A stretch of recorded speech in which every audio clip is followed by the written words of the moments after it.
Vous avez cette fâcheuse tendance à vous dénigrer, à culpabiliser quand vous faites quelque chose qui n'est pas à la hauteur de ce que vous aviez envie de produire. Surtout, regardez cette vidéo sans plus attendre.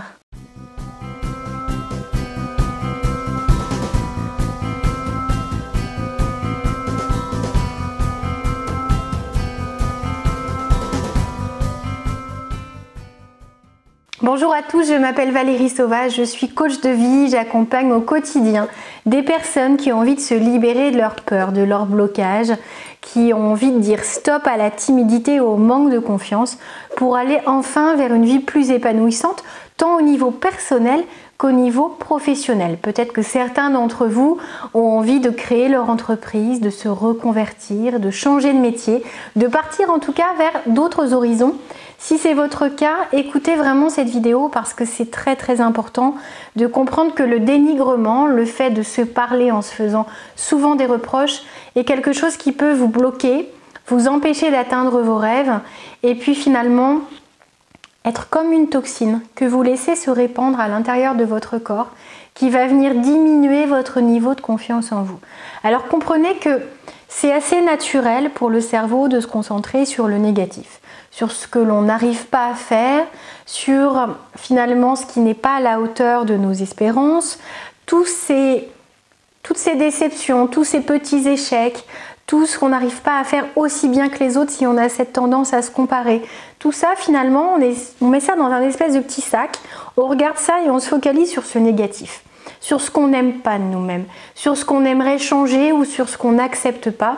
Et on se dit finalement à quoi ça sert, j'aime pas ce que je vois, je ne suis pas ceci, je ne suis pas cela, je ne suis pas aussi bien qu'un tel.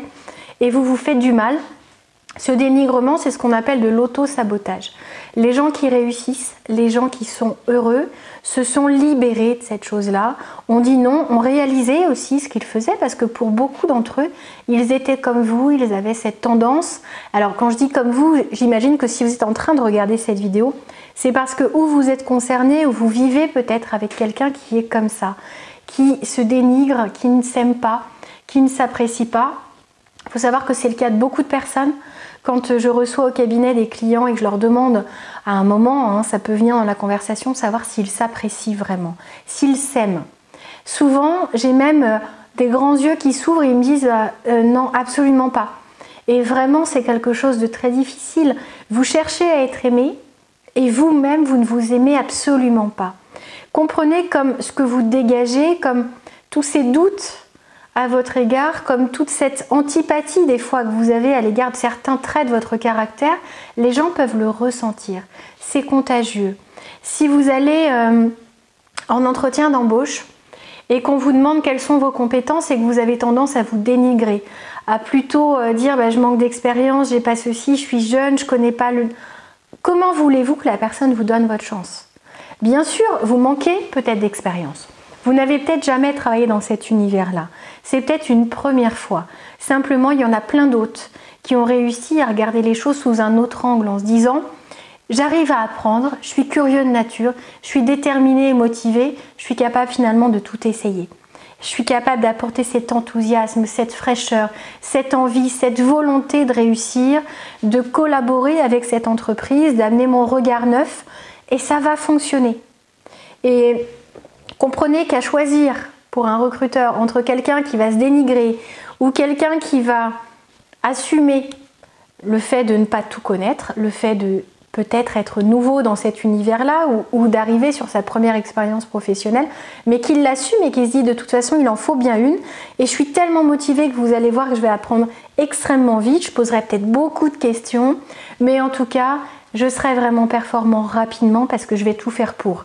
Eh bien clairement, un employeur ou un recruteur donnera la préférence à cette personne-là, même vous, vous le feriez. Vous vous compareriez, vous vous direz mais lui il est motivé, lui il est enthousiaste, il est positif, je ne le suis pas. Qu'est-ce qui vous empêche de l'être? Pourquoi est-ce que vous avez décidé de ne pas regarder l'ensemble du tableau, de ne pas regarder vos forces en même temps que vos faiblesses? Parce que vous avez des faiblesses, certes, comme chacun, mais vous avez aussi des qualités, des forces, des points forts, des choses que vous allez pouvoir et devoir mettre en avant. Je ne parle même pas forcément de les mettre en avant à l'égard des autres, mais plutôt vous, dans votre esprit. Ne pas faire passer tous vos défauts devant ce joli bloc de compétences, devant toutes ces valeurs que vous avez, devant toutes ces compétences, ces qualités, ces réussites, vous avez déjà réussi un certain nombre de choses. Certaines personnes me disent non, j'ai jamais rien réussi. Si, quand on travaille ensemble en coaching de vie, vous découvrez vraiment ce que vous avez réussi. Beaucoup me disent oh, je ne soupçonnais pas, je ne voyais pas les choses comme ça. Il y a beaucoup de vos forces que vous mettez de côté en vous disant finalement tout le monde a cette capacité. Vous minimisez vos forces quand vous allez exagérer vos limites. Donc c'est très important de vous montrer équitable, de vous montrer juste. Si vous voulez être objectif, soyez objectif, reconnaissez vos faiblesses, mais soyez aussi objectif à l'égard de vos forces. Et sachez dire ce en quoi vous êtes bon, ce pourquoi vous êtes doué. Même si ce n'est pas quelque chose de technique sur lesquels reposent vos forces, que c'est plutôt de l'humain, de la force. Vous êtes peut-être capable d'écouter vos amis, de vraiment écouter, et ça c'est très très rare. Vous pouvez avoir cette gentillesse, cette générosité, cette clairvoyance, cette envie de partage, cette générosité, et vous n'avez pas besoin d'être bon en maths, en statistiques, en informatique. En fait, vous allez trouver quelque chose. Vous pouvez apporter du sens à votre vie en vous fiant à ces compétences-là. Si vous ne les regardez pas objectivement, vous allez manquer quelque chose. Vous ne saurez pas ce que vous voulez dans votre vie et ce pourquoi vous êtes fait. Souvent, les gens qui viennent me voir pour une reconversion ont tendance à vouloir faire un test de compétences, faire un bilan.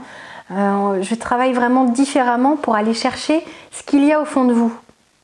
Ce qu'il y a à travailler, ce qu'il y a en termes d'envie, ce que vous avez passé sous silence, ce que vous avez nié, les rêves que vous avez pu mettre de côté parce que ça n'était pas accessible. On va voir ce qu'il y avait dans ces rêves, ce qui comptait, le pourquoi de cette attirance à l'égard de ces aspirations-là, et vous allez voir qu'on peut projeter ça sur beaucoup d'autres carrières. On peut voir de quoi vous êtes capable, on peut voir ce qui va vous motiver vraiment, et il y a des fois de grandes surprises même par rapport au bilan de compétences. Donc laissez-vous cette chance parce que se dénigrer, c'est vraiment se faire du mal au quotidien. C'est vraiment comme se blesser physiquement, comme si vous preniez un couteau et que vous vous tailladiez à chaque fois que vous dites quelque chose de négatif. Si vous n'avez pas envie de vous faire du mal physiquement, ce que j'espère, ne le faites pas psychologiquement. Parce que vraiment, les dommages sont importants tant sur vous que sur les gens qui vous aiment. Si vous êtes parent, vos enfants voient comment vous êtes, comment vous vous comportez à votre égard. Si vous êtes sans arrêt en train de vous dénigrer, ils vont malheureusement avoir ce modèle-là. Ils vont avoir du mal à valoriser leurs points forts. Même si vous le faites, même si vous, à leur égard, vous vous montrez bienveillant, encourageant, si vous êtes positif, mais ils ne vont pas comprendre pourquoi vous êtes positif à leur égard. Ils ne vont pas vous croire si vous ne l'êtes pas à votre égard, si vous n'êtes pas tourné vers vous avec cette même empathie, cette même bienveillance, cette même générosité, cette même forme de soutien. Ils vont se dire bah, peut-être qu'un jour on perd ça, peut-être qu'un jour on devient fragile, que l'on n'arrive plus à avancer, que l'on n'arrive plus à s'assumer, que l'on n'ose plus. Et peut-être que juste l'enfance est une période adorable, géniale, enthousiasmante, motivante, où tout semble possible, mais qu'après ça s'arrête. Donc je suis sûre que si vous entendez ça, vous n'avez pas envie de transmettre ça à vos enfants. Si vous ne le faites pas pour vous-même, ce qui est bien dommage, c'est surtout pour soi qu'il faut avoir envie de changer, faites-le pour vos enfants, faites-le pour les gens qui vous aiment, faites-vous ce cadeau. Commencez à regarder tout ce qu'il y a de beau, de positif, tout ce dont vous pouvez être fier sans vraiment regarder si les autres ont la même chose, si les autres ont plus, si les autres ont plus d'expérience, plus de qualité, plus de force. On s'en fiche de tout ça. Ceux qui réussissent à être heureux s'affranchissent vraiment de ce principe finalement de comparaison, de cette habitude qui consiste à regarder ce qu'on a pour savoir si c'est bien par rapport à ce que les autres ont. Faites attention à vous. Protégez-vous, protégez votre équilibre mental, émotionnel et psychologique. Si vous avez besoin d'aide pour avancer, pour faire ce travail, pour rentrer finalement en connexion avec ce que vous avez de meilleur en vous, pour sortir ce potentiel, pour vous libérer de cette habitude de dénigrement, contactez-moi. Vous connaissez désormais mon site internet challengeyourself.fr. Voici mon mail contact@challengeyourself.fr. Prenez soin de vous. Si vous connaissez des gens qui ont cette habitude, partagez-leur cette vidéo Et si vous l'avez aimé, montrez-le moi avec un petit pouce j'aime. Quant au fait de vous abonner, je vous le répète à chaque fois, j'aimerais beaucoup que vous le fassiez, ça me montre que vous aimez ces contenus. Dites-moi quels sont les thèmes que vous aimeriez que j'aborde, il suffit d'utiliser les commentaires en dessous pour le faire. À très bientôt, très belle journée et concentrez-vous sur le fait de vous créer une vie à la hauteur de vos espérances. Au revoir.